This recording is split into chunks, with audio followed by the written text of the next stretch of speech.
ልክ እዛ መለኪያ ላይ ሆነ ስትለካ ኢዚ ነው ሌላውን አይደንቲፋይ ለማድረግ።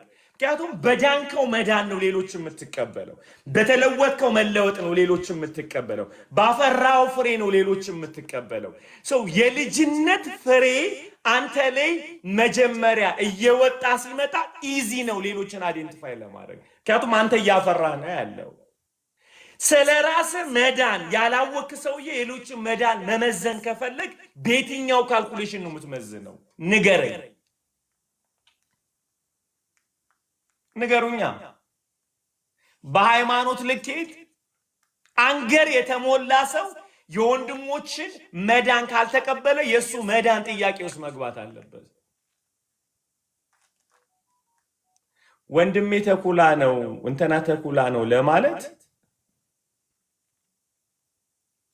እኔ በግ ለመሆኔ ማስረጃ ማምጣት አለብኝ። ከይቅርታ ጋር ሲምፕል ካልኩሌሽን ተኩላ ካልኩኝ እኔ በግ ነኝ። በግነት ካራክተሪ ምንድነው? የኔ መታየት አለበት። የኔም በግነት ያላሳየው ምክንያቱም አትሊስት ኢየሱስ ምንድነው ያለው? እኔ እረኛ ነኝ፣ ነፍሴን አሳልፌ እሰጣለሁ። ኢየሱስ እያደረገ ነው። ከዛ በኋላ ተከተሉ፣ የበጎች ምንድነኝ? እረኛ ነኝ፣ በረኛ ነኝ። ኢየሱስ ራሱ ሞዴል ሲያደርግ ያሳየው የህይወት ልክ አለ። ሚለካቸው በጎቹ የበጎች አለቃ እረኛ የሆነው ክርስቶስ ሚለካው በሱ የህይወት ልክ ነው። ወንድሞች ብለህ ለመቀበል ላለመቀበል መታየት አለበት ካንተ ወንድምነት አንፃር። ሲምፕል ነው የሚሆነው ማለት ነው። ሌሎችን ለመቀበል ሁልጊዜ መዳናቸውን ጠይቁ፣ መዳናቸውን ሳይሆን። ያልዳነ ሰው ስሙኝ፣ ያልዳነ ሰው ሌሎችን ዳኑም አልዳንም ለማለት አቅም የለውም። እንትና አንደኛ ቆሮንቶስ ምዕራፍ 2 ላይ ታይቷል። የሚገርም ቃል እኮ አለ።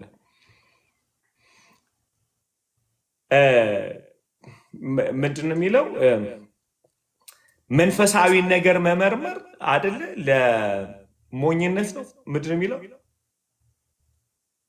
አንደኛ ቆሮንቶስ ምዕራፍ 2 ቁጥር መጨረሻው ላይ አካባቢ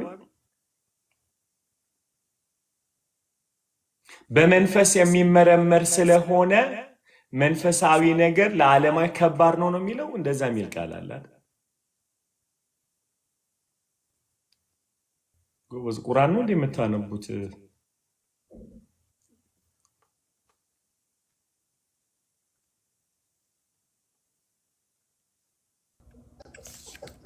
ቁጥር 10 ላይ ያለው ነው ፓስተር። ቁጥር 10 ላይ ያለው የሚመረመር ስለሆነ ቀጥለው። ኧረ እኔ ባፌ ለምን እለዋለሁ? እሺ በሉ አንተ። እግዚአብሔር ግን ይህን በመንፈሱ አማካኝነት ለእኛ ገልጦታል።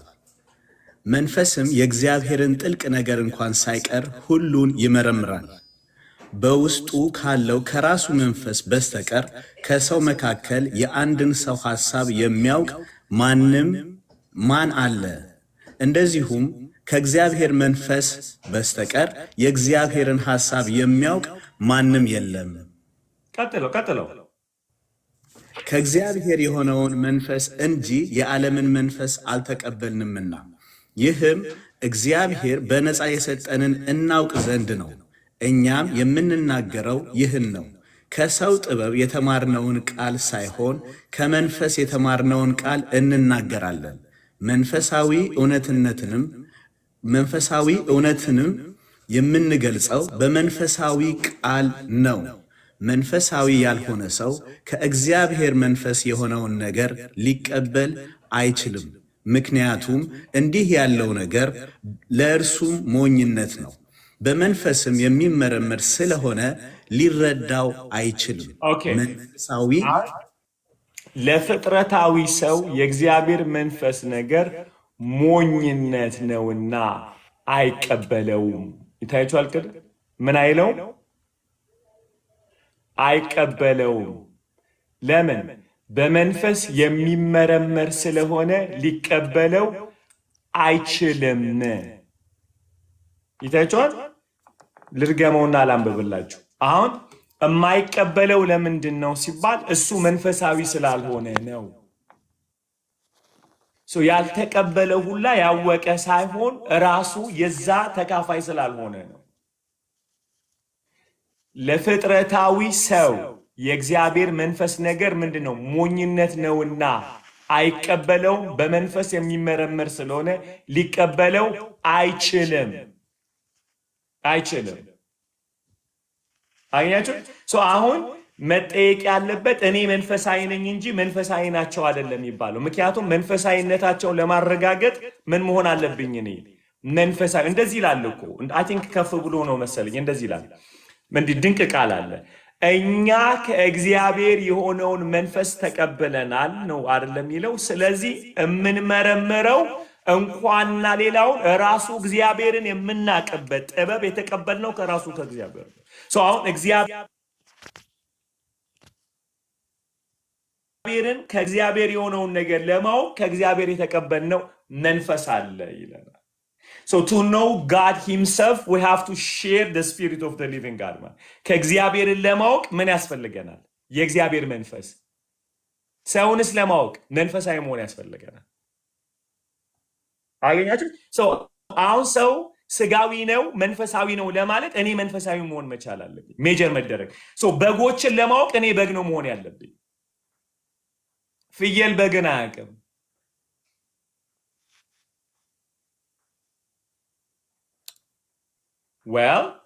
ፍየል በግን የማያውቅ ከሆነ በግን ለማወቅ በግ ነው መሆን ያለብን። አሁን በመንፈስ የሚመረመር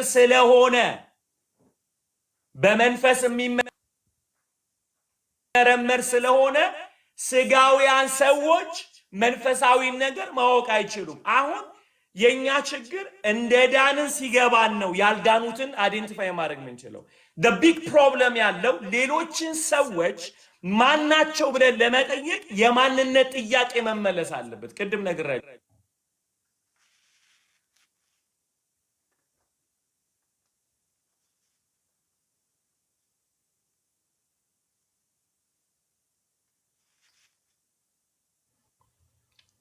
ሁላችንም አለን። የመጠርጠር so crazy የመለየት መንፈስና የመጠርጠር መንፈስ ይለያያል ጎበዝ።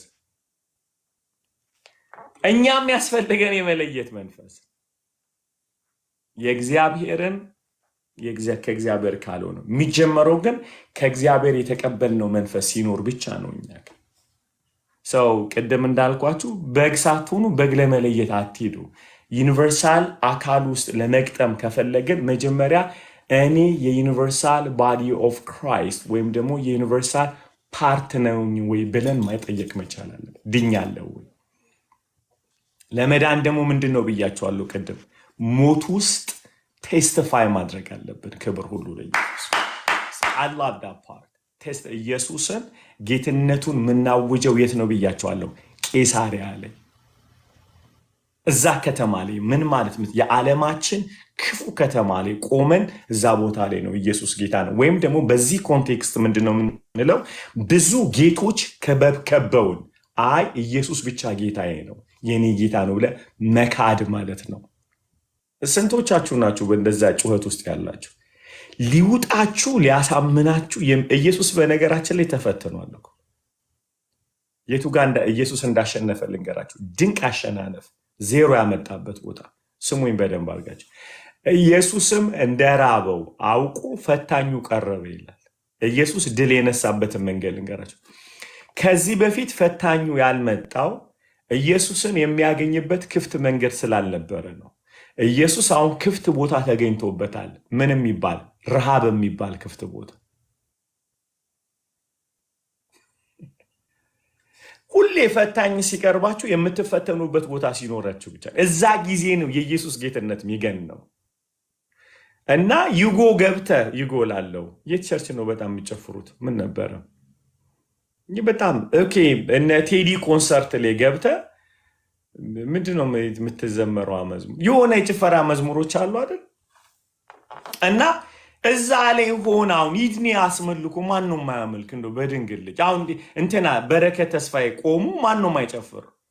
እዛ ላይ ቆመ ኢየሱስ ጌትነት አይጠየቅም። የምጠየቀው ጭፍግግ ብለህ ዲፕሬሽን ውስጥ ገብተህ ልታብድ ደርሰህ የዛን ጊዜ ጌታ መጥቶ እኔ ማን ነኝ የሚል ጥያቄ ሲጠይቅ መልስ ነው እውነተኛ አምልኮ የሚሆነው። እዛ ጋር እኮ ነው ያለው። አዩ የሚገኝ ሊያስክድህና ሊያስመልጥ ብለህ ልታብድለት ባለ ጭንቀት ውስጥ ገብተህ እኔ ማን ነኝ የሚል ጥያቄ ነው የምትጠየቀው። እውነተኛ አምልኮ ብለን የምንለው ሌላው ጌቶች በገነኑበት መካከል የኢየሱስ ጌትነት ሲጮህ ማለት ነው። በህይወታችንም በንግግሮቻችን አሜን።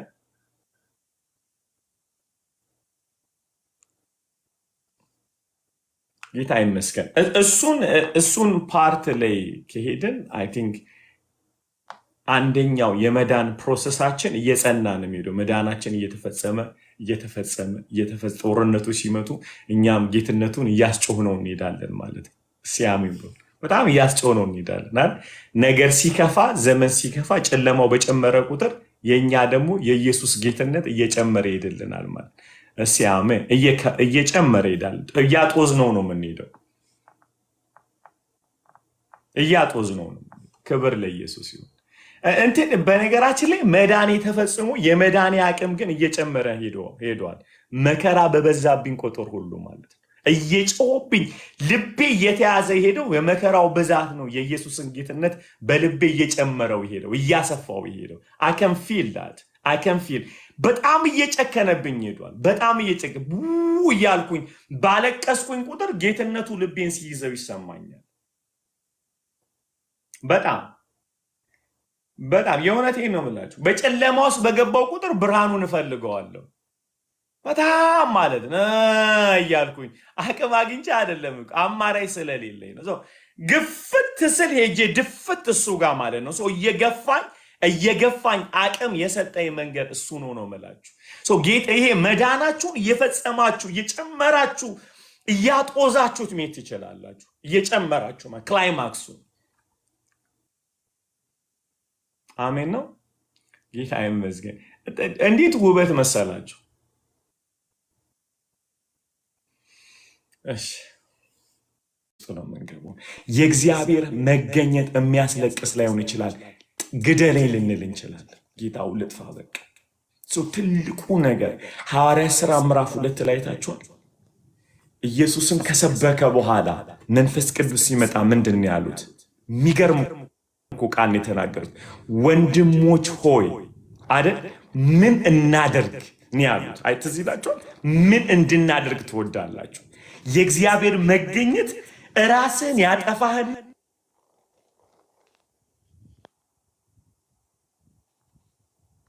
የእግዚአብሔር ጥገኛ ያደርግሃል። የእግዚአብሔር መገኘት እንደዛ ነው። የእግዚአብሔር መገኘት አያዘልልም። ከዘለልክም የአምልኮ መንፈስ ስለተለቀቀልን ሁለተኛው ነገር ንስሐ ነው የሚያስገባ።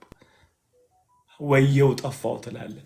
ይኸውላችሁ the biggest prophet in the Bible he called the Messiah ትልቁ ነቢይ ኢሳያስ ነበረ። መተንበይ አልከለከለው። ነገር ግን የእግዚአብሔር ክብር ሲገለጥ መተንበዩ ጠፋበት። አገልግዬ ነበር አይደለም ያለው። እንዲህ ያለው ወየው ጠፋው። ከማጋ ከህዝቡ ጋር እኩል የሚያደርግ የእግዚአብሔር መገኘት። እቺን ነገር ስሙኝ። እንደው እቺን ሰምታችሁ በቃ እንደው በጌታ እቺን ሰምታችሁን ባበቃ ምንም ችግር የለኝ። ይኸውላችሁ ስሙኝ። የእግዚአብሔር ክብር በሌለበት አንድ ሰው ይበልጣል። የእግዚአብሔር ክብር ባለበት ሰው ሁሉ እኩል ነው የሚሆነው። ደግሜ እለዋለሁ። የእግዚአብሔር ክብር በሌለበት አንድ አገልጋይ በጣም ፌመስ ሊሆን ይችላል፣ ሊደምቅ ይችላል። ክብሩ ሲመጣ ግን እግዚአብሔር ብቻ ነው አንደኛ የሚሆነው። ለዚህ ነው ኢሳያስ ወየው ጠፋው ከንፈራቸው በረከሰባቸው ህዝብ መካከል ከንፈሬ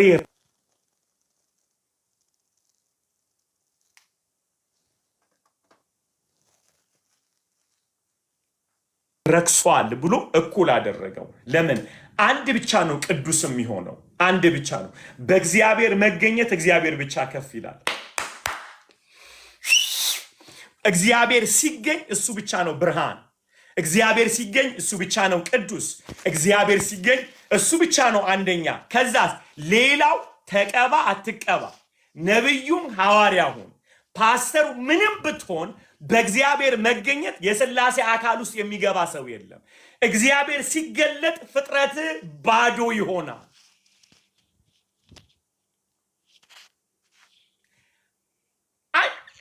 አስደነብራችሁም ወይ? ኤግዛክትሊ ወየው እኮ ያስበላል። ከኔ ኢማጂን ከእግዚአብሔር መገለጥ በኋላ ነው ኢሳይያስ እውነተኛ አገልግሎት ማገልገል እንዳለበት የተሰማው። የእግዚአብሔር ድምፅ ምን አለ? ማንን እልካለሁ ማንስ ይሄድልናል የሚለው ድምፅ ከእግዚአብሔር መገለጥ ከኢሳይያስ ስብራት በኋላ የመጣ የተልኮት ድምፅ ነው። ዩሲ ሁልጊዜ ትክክለኛ ተልኮ የሚመጣው ካንተ መጥፋት በኋላ ነው። እውነተኛ አገልግሎት ይመጣል ካንተ መጥፋት በኋላ። አንተ የምትጠፋው ደግሞ በምሰማው መልእክት ሳይሆን በሚገለጠው ክብር ነው።